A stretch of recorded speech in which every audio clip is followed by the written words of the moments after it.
বাইজিদ বোস্তামির আম্মা বাচ্চার বয়স যখন মাত্র 5 পার হয়ে গেছে, বাবা নাই, বাইজিদের মা বাচ্চাটাকে কোলের মধ্যে লইয়া আস্তে করে পয়গম্বরের দরবারে চলে গেছে।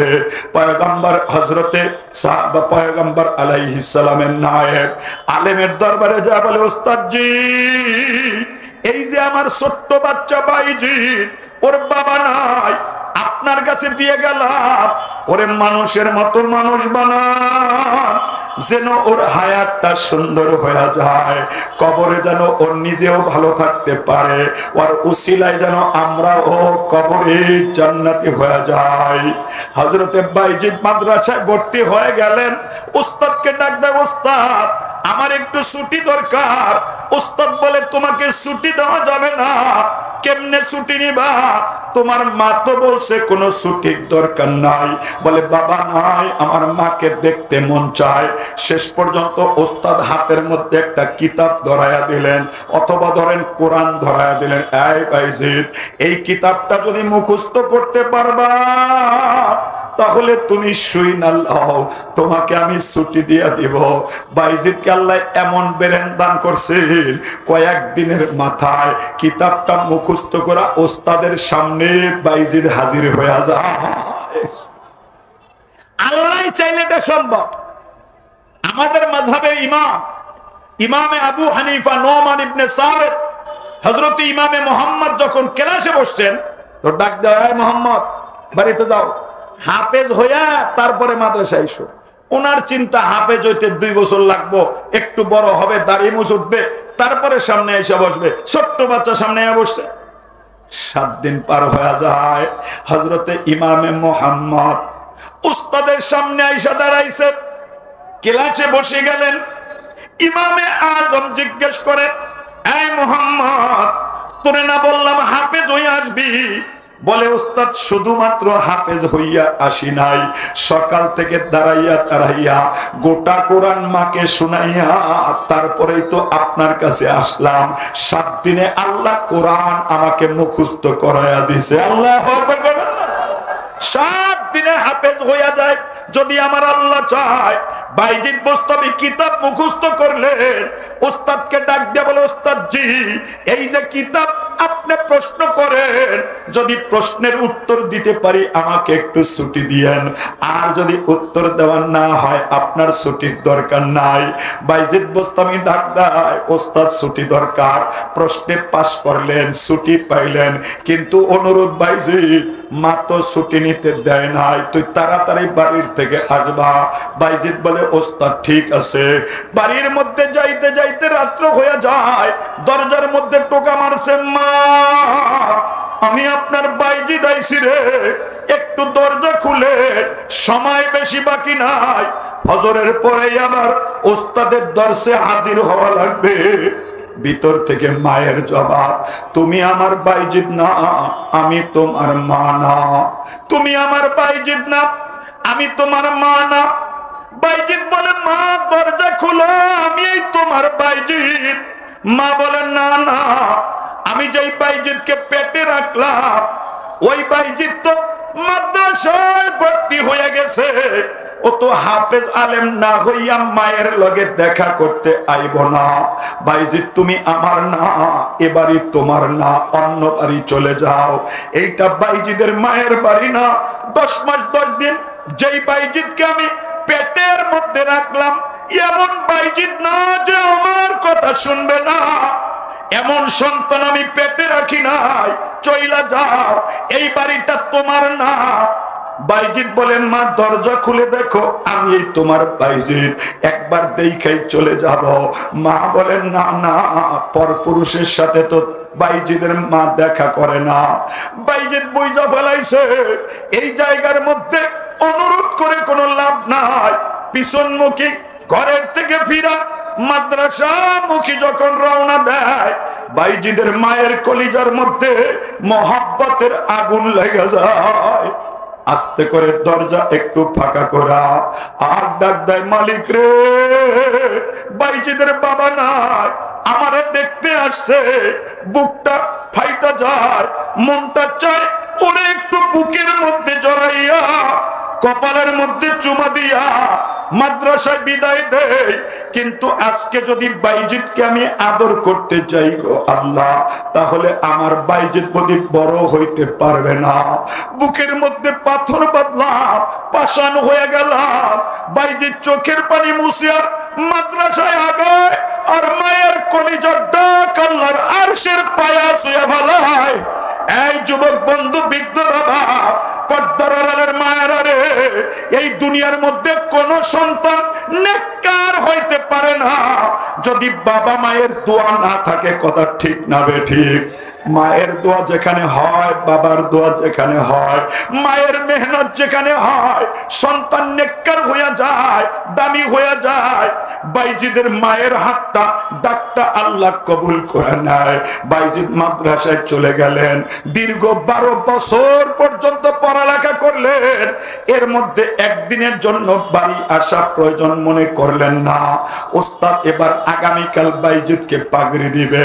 বাইজিদের মনের বসো আশা, ওস্তাদ পাগড়ি দিবে, আমি পাগড়ি লইয়া একটু মাকে দেখতে যাব।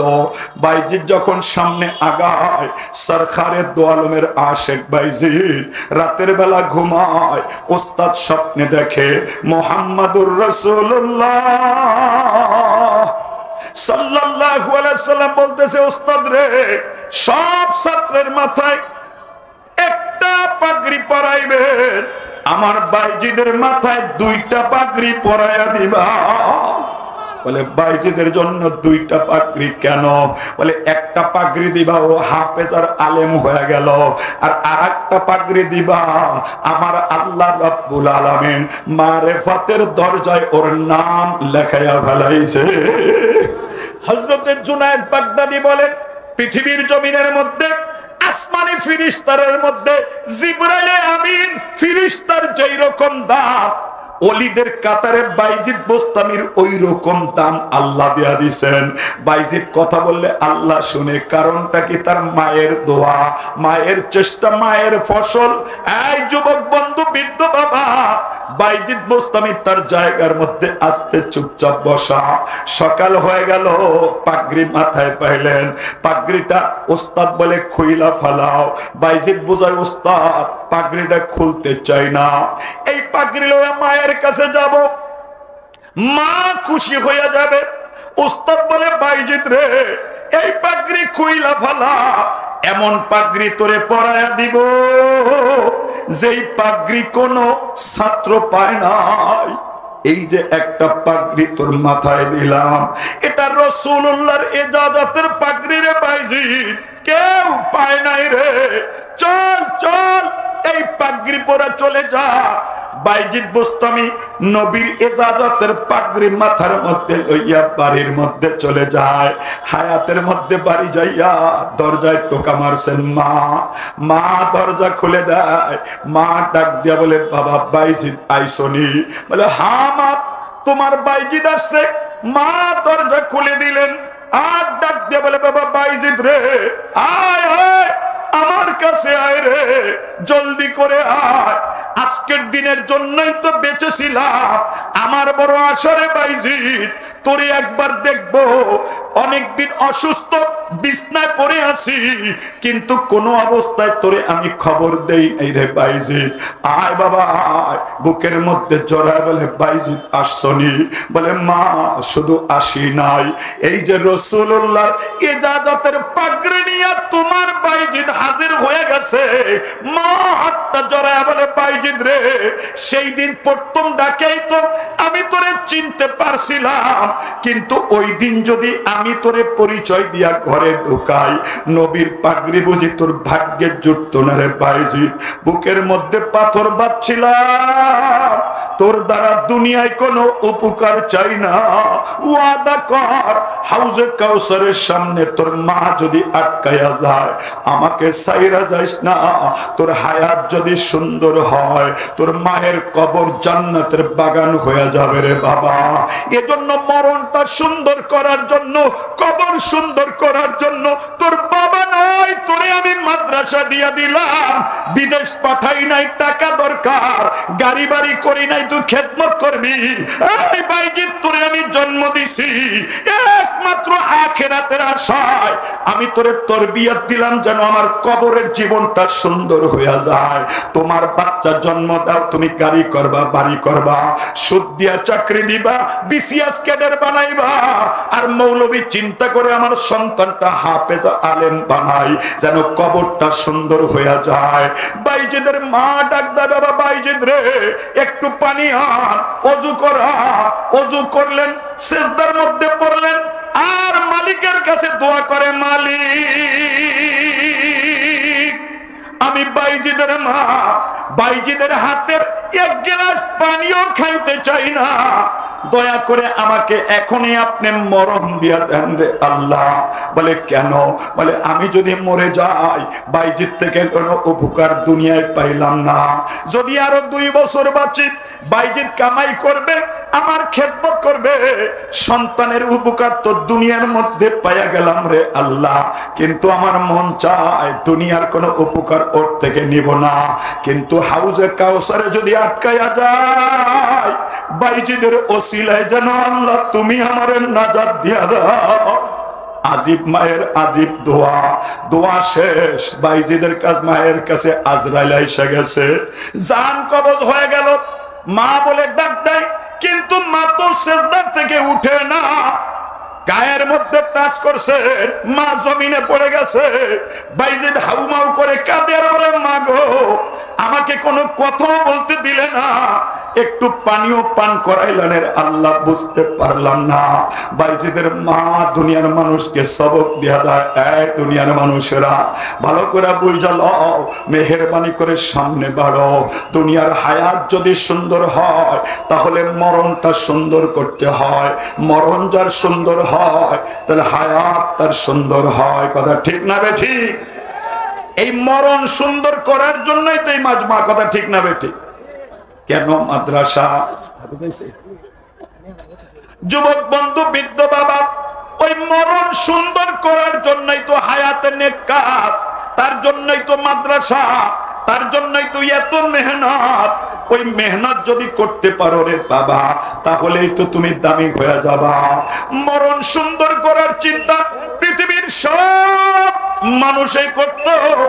এই বাবা ফারুকে আজম রাদিয়াল্লাহু তাআলা আনহু জীবন ভর আল্লাহর কাছে দোয়া করতেন, আল্লাহুম্মা রযুকনা শাহাদাতান কামিলাতান ফি সাবিলিক ওয়াজআল মাউতানা ফি বিলাদি রাসূলিক। ও আমার আল্লাহ, আমাকে আপনি এমন একটা মরণ দেন যেই মরণটা এমন সুন্দর, মরলেই যেন আমি জান্নাত পাইয়া যাই।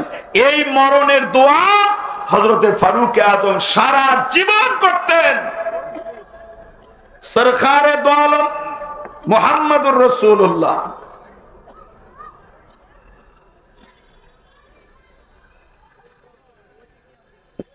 মরণ সুন্দর করার জন্য এই হায়াতকে ব্যয় করা দরকার আছে না নাই?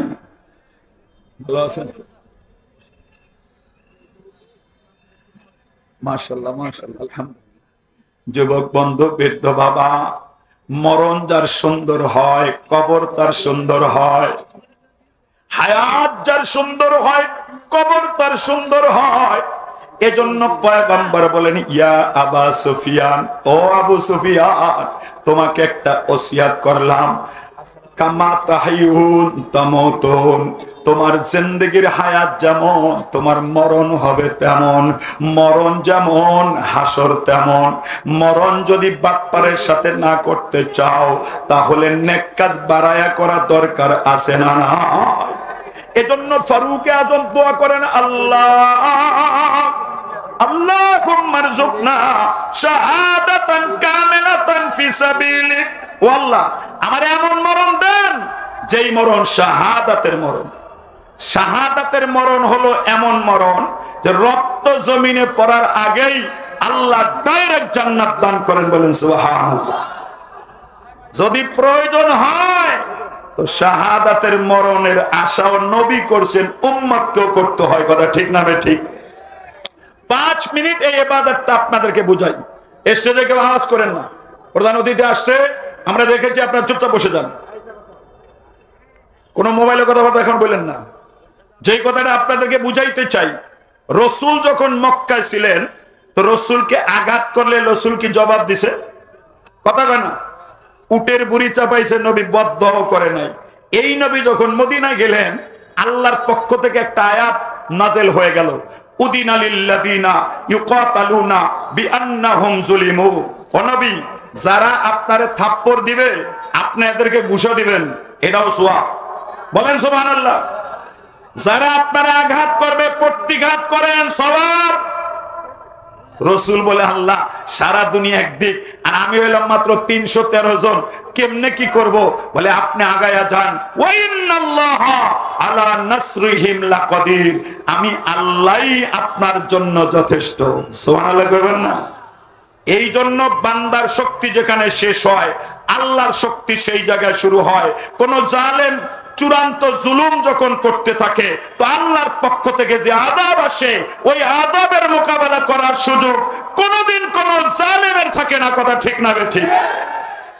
এজন্য আপনাকে আমাকে বুঝতে হবে, জুলুম যেই করুক সেই দুর্বল। আপনি করলে অন্যায়, আমি করলে অন্যায়, ফেরাউন করেছে তাও অন্যায়, হামান করেছে অন্যায়, নমরুদ করেছে অন্যায়, বাংলার কোন মানুষ যদি করে তাও অপরাধ। আপনি জুলুম থেকে বেঁচে যান, নাহলে কিন্তু আল্লাহর আদালতে ধরা পড়ে যাবেন। কথা ঠিক না ঠিক? আমি একটা বিষয় আপনাদেরকে বুঝাইতে চাইলাম, শাহাদাতের তামান্না হযরত ওমর কেন করলেন? রাসূল বললেন, আল্লাহ তাহলে কি যুদ্ধ হবে? বলে হ্যাঁ, ইসলামের প্রথম ইতিহাসের যুদ্ধ বদরের যুদ্ধের সূচনা হয়ে গেল। নবী বললেন, সাহাবীরা যুদ্ধ কি হবে? সাহাবায়ে কেরাম বললেন, ইয়া রাসূলুল্লাহ, ওই ময়দানে যদি জীবন দিয়ে দেই তো আপনি কি দিবেন? বলে আল্লাহ ওয়াদা করেছে, ময়দানে যদি তুমি জান কুরবান করো শাহাদাতের মৃত্যু পাইবা, রক্তের ফোঁটা জমিনে পড়ার আগে তুমি ডাইরেক্ট জান্নাতি হয়ে যাইবা। সাহাবায়ে কেরাম বলেন, ইয়া রাসূলুল্লাহ, সেই লড়াইয়ের জন্য আমরা তৈয়ার আছি, যেই লড়াইয়ের মরণ সুন্দর হবে ওইটার জন্য জীবন দিতে তৈয়ার, যেই জীবন দেওয়ার পরে আল্লাহ আমাদেরকে ডাইরেক্ট জান্নাত দান করবেন। সরকার দু আলম নবী মুহাম্মদুর রাসূলুল্লাহ মদিনায় এইরকম বসলেন, সাহাবায়ে কেরাম বসলেন। আল্লাহর নবী বললেন, ও সাহাবীরা, বদর প্রান্তের মধ্যে আবু জেহেল, উতবা, সাইবা ইসলামকে মাটির নিচে দাফন করতে চায়, তোমরা কি তাদের মোকাবেলা করবে? সাহাবায়ে কেরাম বললেন, হ্যাঁ করব। হযরতে আবু বকর, হযরতে ওমর, ওসমান, আলী, সাদ, সাইদ, তালহা, জুবায়ের সমস্ত সাহাবায়ে কেরাম দাঁড়ায় গেলেন, কিন্তু নবী কোনো সিদ্ধান্ত দেন না। হযরতে রাসূলের একজন চালাক সাহাবী, মদিনায় তার বাড়ি, নাম তার হযরতে মিকদাদ, ইমাম বুখারী লেখে, উনি দাঁড়ায় গেলেন আর রাসূলকে বলেন, ও নবী, মুসার উম্মতের মতো আমাদেরকে আপনি কাপুরুষ মনে করেন না, আপনি আপনাদেরকে ওই রকম উত্তর দিব না।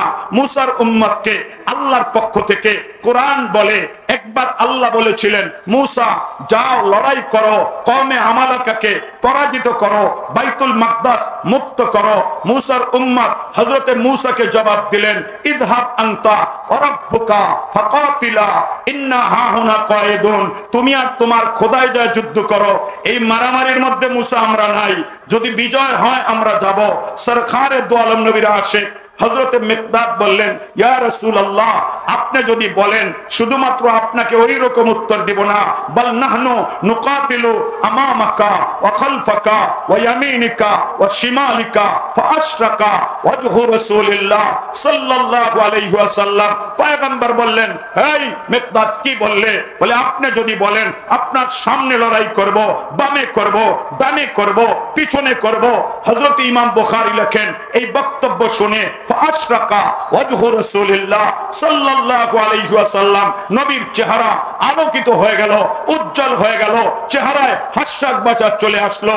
নবী এলান করলেন, এই 13 বছর পর্যন্ত মক্কায় আঘাত খেয়েছো, এবার মদিনায় এসেছো, ইবাদতের ধরন বন্দুক পাল্টাইয়া দিছে, আঘাত খাইলে সবর করছো, সেটা যেরকম ইবাদত। আমি মুহাম্মদুর রাসূল বললাম, জালেমের মোকাবেলায় তরবারি নিয়ে যদি দাঁড়ায় দাও, ওটাও আল্লাহ ইবাদত বলে গণ্য করেছেন। ওই ময়দানে যদি জান কুরবান করো, বন্ধু জান্নাত দেওয়ার ওয়াদা করেছেন। এই উলামায়ে কেরাম, যুবক বন্ধু, কান খুলে শুনো, পয়গম্বর এলান করলেন, আগামী কাল বদরের যুদ্ধ হবে, কিন্তু নবী সংখ্যার উপরে, অস্ত্র শস্ত্রের উপরে নির্ভর না করে রাতের বেলা আরিজ বানাইলেন, পাহাড়ে উঠলেন, চতুর্দিক ঘেরাও করলেন, সিদ্দিক আকবরকে সাথে নিলেন। এরপরে দাঁড়ায়া আল্লাহর নবী দৈনিক দোয়া করেন, বৈশা বৈশা। আজকে দোয়া করতেছেন দাঁড়াইয়া দাঁড়াইয়া, দৈনিক দোয়া করেন, কোমর হাত পর্যন্ত থাকে বুকে। আজকে নবী দোয়া করতেছেন হাত আসমানে, দৈনিক নবী দোয়া করেন চোখ থেকে নিচে। আজকে নবী দোয়া করতেছেন চোখ আসমানে। কেমন জানো বন্ধুরে বুঝাইতেছে, ও বন্ধু, বদরে মদিনা থেকে এসেছি, শক্তি ছিল পাহাড়ে উঠেছি, শক্তি ছিল দাঁড়ায়া গেছি, শক্তি ছিল হাত বাড়ায়া দিছি, শক্তি ছিল আপনার আসমানের পর্দার দিকে তাকায় রয়েছি। যদি আপনি শক্তি দিতেন, উড়াল দিয়া আপনার কুদরতি পায়া ধরে লব্বাইক বলে আপনার দরবারে মুহাম্মদ হাজির হয়ে যাইতো। ও বন্ধু, আপনি না বলছেন মদিনায় আমাকে সাহায্য করবেন, ওই সাহায্যটা আজকে দরকার। কাফেররা জালেম করে, আমাকে মদিনার থেকে উৎখাত করতে চায়। এই জুলুমের মোকাবেলায় আপনার সাহায্য চাই আল্লাহর পক্ষ থেকে। এখনো জবাব আসে না। নবী বলতে লাগলেন আল্লাহুম্মা হাদিহি কুরাইশ, এই সেই কুরাইশ আতাত বিখুয়ালাইহা ওয়া ফাকরিহা তুজাদিলু ওয়া তুকাদ্দিবু রাসূলুকা ফানাসরাকাল্লাযী ওয়া'তানি। ও আল্লাহ, আপনি না বলছেন সাহায্য করবেন, ওই যে কুরাইশ আসছে আপনার নবীরে গালি দেয়, মদিনা থেকে ইসলাম বিলুপ্ত করতে চায়, তাদের মোকাবেলায় আপনি আমার একটু সাহায্য করেন। রাসূল বলতে লাগলেন আল্লাহুম্মা লা তাখজুলনি, আগামী কাল আবু জেহেলের বিরুদ্ধে মুহাম্মদুর রাসূলকে আপনি বেইজ্জতি করেন না। আল্লাহর নবী কাঁদতে থাকলেন, জিবরিল আমিন আসলেন, সিদ্দিক আকবর পিছন থেকে নবীকে জড়ায় ধরলেন। ইমাম বুখারী লেখে হাসবুকা ইয়া রাসূলুল্লাহ, ও আল্লাহর নবী যথেষ্ট হয়েছে, আর কাঁদতে হবে না, আল্লাহ সাহায্য করবেন। জিবরিল আমিন নবীর হাতটা ধরলেন, ময়দানে চলে গেলেন, এলান করলেন হাযা মাসরাউ ফুলান ইবনে ফুলান ইনশাআল্লাহ গাদান, অমকের পুত্র অমক এই জায়গায় নিহত হবে, আপনি আগায়া যান। রাসূল বললেন ওমর, আবু জেহেল এই জায়গায় নিহত হবে, উতবা এই জায়গায় পরাজয় বরণ করবে, চলো। কিন্তু যুদ্ধ যেদিন শুরু হয়ে গেল, নবী কোনো সাহায্য পায় না, কাফের হারে না, নবী জিতে না। যুদ্ধের ময়দানে আল্লাহর নবী আবার হাত তুললেন, মাতা নাসরুল্লাহ, আল্লাহ কালকে রাত্রে তো বললেন আমাকে আপনি সাহায্য করবেন, সাহায্য তো নাই, সাহায্য দরকার রবের পক্ষ থেকে। জিবরিল আমিন বললেন আল্লাহ ইন্না নাসরাল্লাহি করিব, ও পয়গম্বর আরেকটু আগে বাড়েন, যেই জায়গার মধ্যে আপনার শক্তি শেষ হয়ে যাবে, ওই জায়গার মধ্যে আল্লাহর কুদরতি শক্তির পাওয়ার বাইরে যায়, আগে বাড়েন, সাহায্য পাবেন। ফেরাউন জুলুম করতে করতে যখন নীল নদ পার করে লোহিত সাগর পার হয়ে মূসাকে ভাগায় দিছে, নদীর মধ্যে রবের নুসরত এসে পানি দিয়া দুর্দণ্ড প্রতাপশালী জালেমের পতন হয়েছে। নমরুদকে মশার কামড় দিয়া পতন ঘটায়া আল্লাহ রাব্বুল আলামিন বুঝাইতে চায়, দুনিয়ার কোন জালেম যদি জুলুমের সীমা অতিরঞ্জিত করে জুলুমের সীমা পার করে, তো আমি আল্লাহ এমন ভাবে তার পতন ঘটাই, নাম নেওয়ার মানুষ থাকে না। কথা ঠিক না? ঠিক।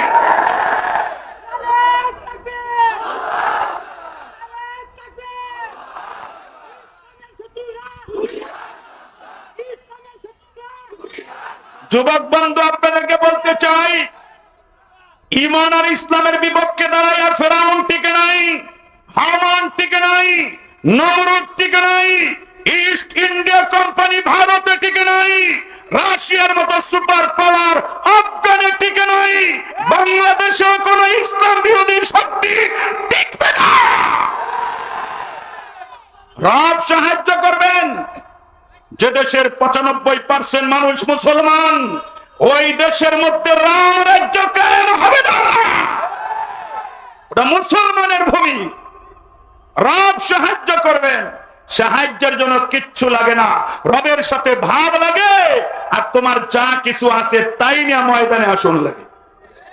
পয়গম্বর বললেন আল্লাহ সাহায্য তো পাই না, রবের পক্ষ থেকে জবাব আল্লাহ ইন্না নাসরাল্লাহি করিব, আরেকটু আগে বাড়েন, সাহায্য পেয়ে যাবেন। সামনে বাড়লেন, আল্লাহর নবী আসমানে তাকালেন, জিবরিল বললেন নবী দেখতেছেন, ফাস্তাজাবা লাকুম রাব্বুকুম বিআলফিন মিনাল মালাইকাতি মুনসিলিন, ওই যে 1000 আয়া পড়ছে, নবী খুশি হয়ে গেলেন, বন্ধুর কাছে হাত তুললেন, ও বন্ধু আরেকটু কি বাড়ায়া দেওয়া যায় না? রবের পক্ষ থেকে জবাব বিসালাতাতি আলাফিন মিনাল মালাইকাতি মুসাব্বিবিন মুনজিলিন, আরো 3000 পাঠাইলাম। নবী আবারও বলে বন্ধুরে আরেকটু হলে তো ভালো হয়। পয়গম্বরের জবাবে আবার আল্লাহর পক্ষ থেকে জিবরিল আমিন আসলেন, বিখামসাতি আলাফিন মিনাল মালাইকাতি মুসাব্বিবিন, বিশেষ পাগড়িধারী 5000 ফেরেশতা আপনার জন্য পাঠাইলাম। প্রথম 1, পরে 3, পরে 5, 9000 ফেরেশতা 1000 কাফেরের মোকাবেলায় বদরে চলে আসলো। পয়গম্বরের সামনে একজন সাহাবী বললেন, ইয়া রাসূলুল্লাহ, কোন জালেম দেখতে পাই নাই, আওয়াজ পাইলাম ইকদাম ইয়া হাইজুম, ও ঘোড়া তুমি একটু আগে বাড়ো। তাকায় দেখলাম কাফেরের কল্লা পড়ে গেছে, তরবারি সামনে আছে, কিন্তু নবী মানুষ তো দেখলাম না। নবী বললেন তরবারি আনো। তরবারি হাতে নিলেন, নাকে ঘ্রাণ নিলেন। পয়গম্বর বললেন জানো কি না এই জায়গার মধ্যে তৃতীয় আসমানের ফেরেশতা ওকে হত্যা করেছে। পয়গম্বরের সাহাবী আসলেন, ও পয়গম্বর আমাকে একটা তরবারি দেন। ইমাম বুখারী লেখে নবী বললেন তুমি কি জানো না আমার কাছে তরবারি নাই? বলে ও পয়গম্বর যা আছে তাই দেন। একটা খেজুর গাছের ডালা দিলেন, ওই ডালাটা নিয়া আস্তে দাঁড়াইয়া পয়গম্বর আরবি আলাইহিস সালামের সাহাবী ময়দানে ঝাঁপিয়ে কাফের করবেট করে কোপ মারলেন। আল্লাহর আওয়াজে তরবারির কাজ খেজুর গাছের ডালায় হয়ে গেল। রব বুঝায়া দিলেন জালেম যখন ময়দানে আসবে তোমরাও যদি ময়দানে যাও, দুর্বল দ্বারা সীমাহীন দুর্দণ্ডশীল প্রতাপশালীর পতন হতে পারে। কথা ঠিক না রে ঠিক? যুবক বন্ধু, বদরের যুদ্ধ শিখায় কোন জালেম চিরস্থায়ী না। বদরের যুদ্ধ শিখায় কারো অস্ত্র শস্ত্রে বিজয় অর্জন সম্ভব না। রবের সাথে ভাব লাগাতে হয়, রবের সাথে ভাব লাগাতে হয়। পয়গম্বর রাতের অন্ধকারে বন্ধুর কাছ থেকে ওয়াদা নিয়ে বিজয় ছিনিয়ে আসলেন। যুদ্ধ শেষ হয়ে গেল। পয়গম্বর জিজ্ঞেস করলেন, ও বন্ধু কেমন হলো? আল্লাহ জিজ্ঞেস করলেন, দোস্ত লড়াইটা কেমন করলা? বলে করলাম তো, খেজুর গাছের ডালা কিভাবে তরবারি হলো কিছুই তো বুঝলাম না। বলে না পয়গম্বর, ফেরেশতা তো আপনার সান্ত্বনার জন্য পাঠাইছি, লড়াই ফেরেশতা করে নাই, লড়াই আমি আল্লাহ নিজের কুদরতি হাতে করেছি। আল্লাহু আকবার। এই জন্য রবের বিপক্ষে দাঁড়ানো কোন শক্তির কাজ না। ও যুবক বন্ধু, তোমাদেরকে বলতে চাই সত্যিকার অর্থে বিজয় যদি ছিনিয়ে আনতে চাও তাহলে সংখ্যা দীক্ষা নয়, রবের সাথে ভাব লাগানোর ইবাদতের মাধ্যমে। কথা ঠিক না বে ঠিক? বলতেছিলাম যুবক বন্ধু, ফারুকে আজমের জন্য আল্লাহর বলে পয়গম্বরের আল্লাহ আল্লাহুম্মা রযুকনা শাহাদাতান কামিলাতান ফি সাবিলিক ওয়াজআল মাউতানা ফি বিলাদি রাসূলিক। আল্লাহ আমাকে মরণ দিবেন তো একটু শাহাদাতের মরণ দিয়েন, রক্ত ঝরলেই যেন জান্নাতের মালিক হওয়া যায়। 2 নম্বর বন্ধু, আপনার কাছে দরখাস্ত করি আমার মরণটা মদিনায় দিয়েন। কারণ পয়গম্বর বলেন কর্ম যেমন মরণ তেমন, মরণ যেমন কর, মরণ যেমন হাসর তেমন। বন্ধুরে মরণ যদি সুন্দর হয় তাহলেই তো হাসর সুন্দর হবে। এজন্য ওমর দোয়া করে যেই দিন ফারুকে আজমের পেটের মধ্যে আবু লুলুয়ার মাজুসি খঞ্জরটা মাইরা ওমরকে পাহা মাটির মধ্যে ফেলে দিছে। হযরত ওমর জিজ্ঞেস করলেন, বাবা আব্দুল্লাহ কে আমাকে শহীদ করলো? বলে আব্বা আবু লুলুয়ার মাজুসি আপনাকে হত্যা করছে। ওমর বলে আলহামদুলিল্লাহ, আমার 1 নম্বর দোয়া কবুল হয়েছে। বন্ধুর কাছে শাহাদাতের মরণ চাইছিলাম, ময়দানে মরণ দেয় নাই, কিন্তু শাহাদাতের লিস্টে ওমরের নাম উঠা গেছে। এবার আব্দুল্লাহ একটু আম্মা জানের কাছে যাও, যাই আমাকে বলবা নবীর কদমের কাছে একটা কবরের জায়গা আছে। হুজরায়ে আয়েশার মধ্যে 4টা কবরের জায়গা। একটা জায়গায় আমার নবী ঘুমায়, আর একটা সিদ্দিকে আকবর ঘুমায়, একটা ঈসা নবীর জন্য বরাদ্দ, আর একটা কবর আছে। আম্মা জানকে বইল মদিনার ওমর আপনার কাছে কবরটা ভিক্ষা চাইছে, যেন ওই কবরে ঘুমায়া ঘুমায়া নবীর কবরের রুহানি পাওয়ার পাওয়া যায়। যুবক বন্ধু, বাড়িতে 100 পাওয়ারের বাপ লাগাইছো, পাশের রাস্তায় যেরকম আলো দেয় দরকার হয় না তারপরও যায়। যদি নেককারের পাশে কেউ ঘুমায় তার কবরের রহমতের বরকত পাশের কবরওয়ালাও পাওয়া যায়। এজন্য ফারুক আজম বললে আম্মাজান রে বইল, ওমর কবরকে বড় ভয় পায়, যেন তার কবর সুন্দর হয়, নবীর পাশে ঘুমাইতে চায়। আম্মাজানকে ঘটনা বলা হলো, আম্মাজান চোখের পানি ফেললেন, ডাক দিয়া বলে আব্দুল্লাহ রে, 6 বছর বয়সে নবীর সাথে বিবাহ করছি, 9 বছর বয়সে সংসার শুরু করছি। ও আব্দুল্লাহ, 9 বছর পর 18 বছর বয়সে বন্ধু আমারে রাইখা ওই যে আমার ঘরটার মধ্যে ঘুমায় রয়েছে, আমার মনে বড় কষ্ট, দুনিয়ার কাউকে বুঝাইতে পারি না।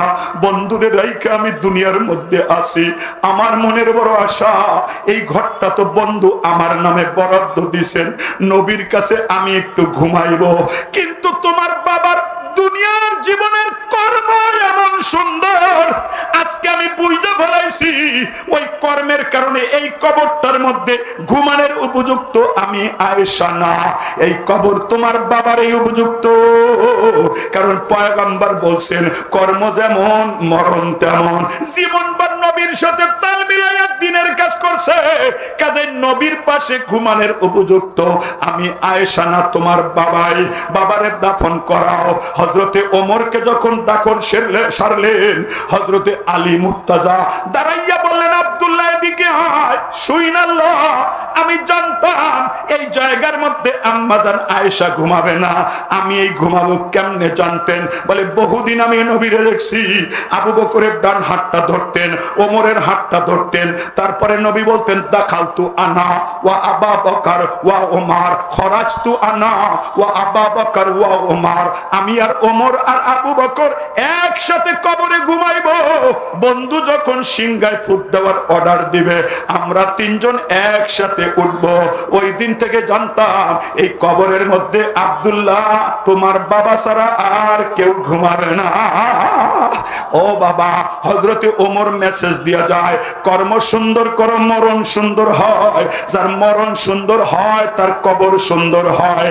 এজন্য ঈসা নবী বলেন ওয়াসসালামু আলাইয়া ইয়াউমা উলিদতু ওয়া ইয়াউমা আমুতু ওয়া ইয়াউমা উবআসু হাইয়্যা।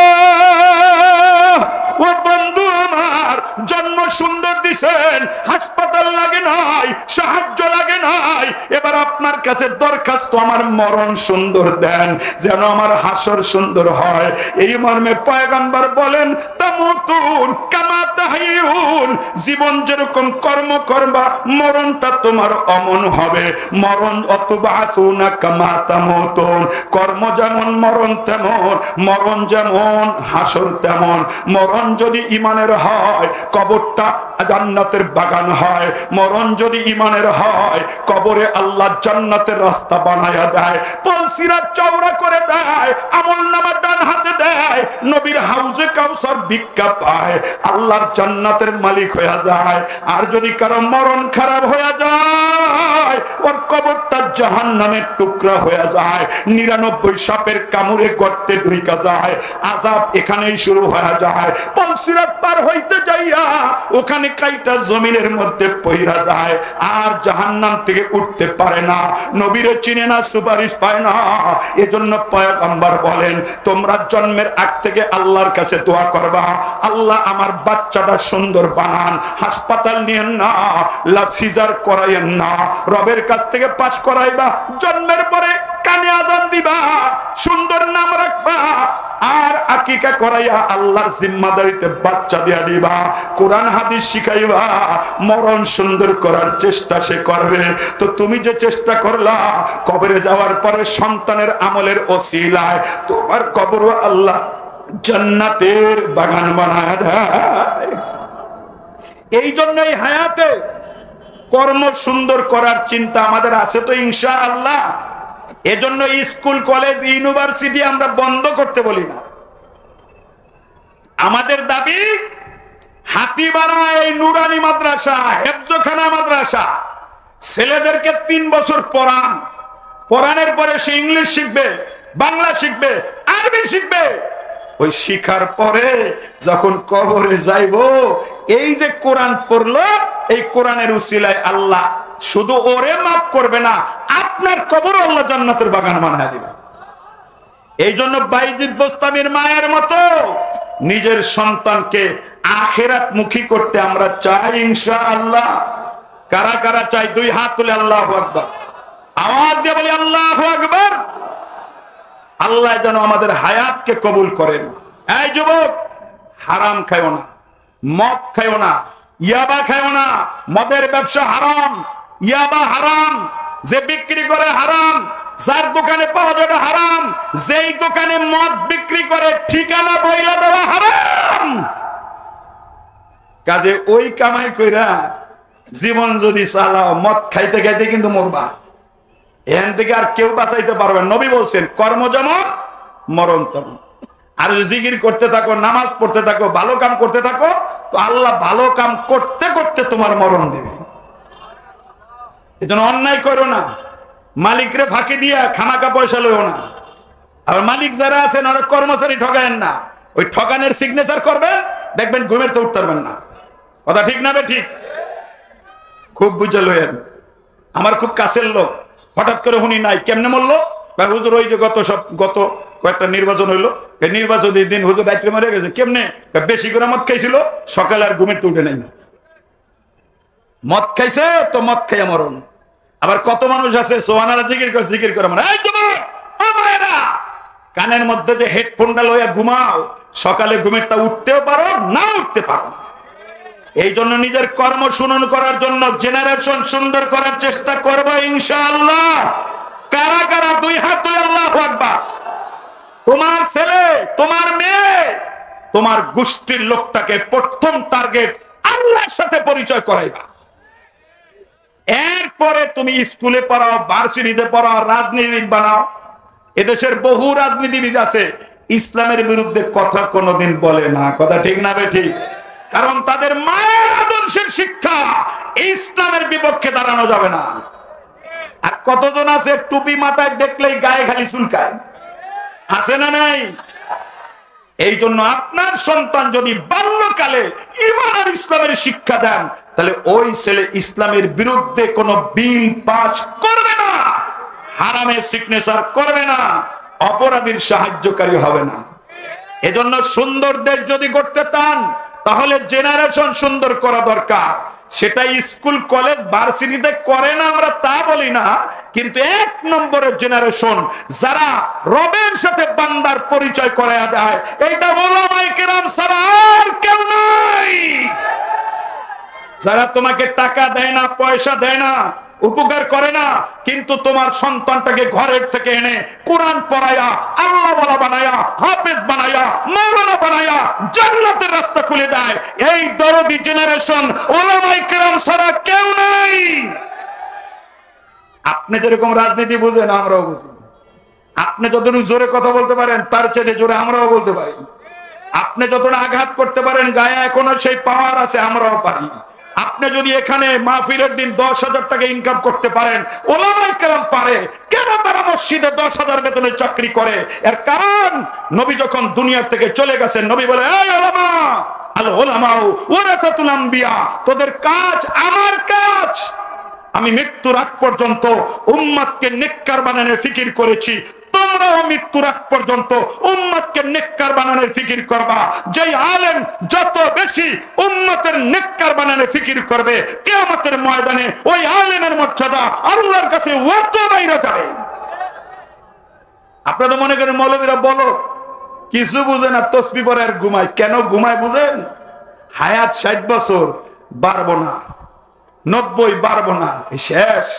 কবরের জীবন যেন সুন্দর হয়, এজন্য আপনার হাত ধরে, পায়ে ধরে 10,000 টাকা লইয়া হাতিবানা মাদ্রাসা লাগায়। আপনি কোন মৌলবীর কোনো কাম নাই, ভিক্ষা করতে এসে ক্ষমা করেন। এই যে 10,000 আপনার থেকে আনলো, কিয়ামতের ময়দানে এই উসিলায় বহু শিল্পপতি, বহু পদ্মার অতিথি, বহু ডোনার আল্লাহর আদালতে নাজাতের কাতারে নাম লেখে ফেলাইবে। আল্লাহ বলবে, দিছিলা? কয় হুজুর গেছিল, কি করব, ফিরাইতে পারি নাই। কয় যাও যাও যাও, তোমার নাম লেখা দিলাম জান্নাতি লিস্টে।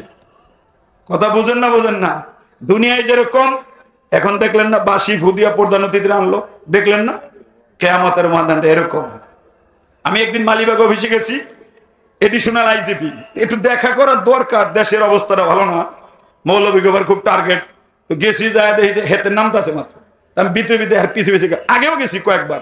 ওই সময় চাইলে মোবাইল জমা দিতে হয়, গলার মধ্যে ফিতা লাগাইতে হয়, একটা কার্ড দিতে হয়, কত ধরনের ফর্মালিটি। হ্যাঁ পিছিয়ে পিছিয়ে ঢুকে গেলাম, কেউ কিছু জিগায় না। ব্যাগ আছে, ওয়াজে যাবো, আবার এইটাও আছে, মোবাইলও আছে, সাথীও একজন আছে, কোনো কথাবার্তা নাই। আমি বললাম ভাইজান, আল্লাহ তো আপনার এখানে আখেরাত শিখাই দিল, কেন? কয় যে অন্য সময় এলে তো 3 ঘন্টা বয়ে থাকি, সিরিয়াল দেয় না, আপনি ফোন ধরেন না, আর এখন আপনার লগে লগে গেলাম, আমার গলায় কোনো সাইনবোর্ডও নাই, হাতের মধ্যে ব্যাগও আছে, মোবাইলও কানে আছে, কোনো দারোয়ান জিজ্ঞেস করতে সাহস পায় নাই কার লগে আইছেন, কারণ বড় অফিসারের গেস্ট। কিয়ামতের ময়দানে যদি আল্লাহ আদালতে যাইয়া হাতি মারার মুহতামিমকে, হাতি মারার ওস্তাদকে আল্লাহ জান্নাত দিয়া দেয়, পিছনে পিছনে যদি কোনো সাধারণ মানুষ, এই মৌলভী আমি তো তোমার মাদ্রাসায় 2000 টাকা দিয়েছিলাম, বিপদে পড়েছি, আমারে নিয়ে যাও, যদি কেউ হাঁটা দেয় ফেরেশতা ওর সাথে কথা বলতে সাহস করবে না, কারণ ওই দিন বোঝা যাবে মৌলভীর দামটা কেমন। সরওয়ারে কায়নাত বলেন, যেরকম আমি সুপারিশ করব, হাফেজ সুপারিশ করবে, উম্মতের ওলামাও তার শান অনুযায়ী সুপারিশ করবে। যে যত বড় নেতা তার পাওয়ার যেরকম বেশি, যে যত বড় আলেম নেককার আল্লাহর সাথে ভাব লাগাইছে, কিয়ামতের ময়দানে ওর পাওয়ার হবে এরকম বেশি। অর্থাৎ গর্জনে তার কোন পরিচিত লোককে ফেরেশতা জাহান্নামে নিতে সাহস পাবে না।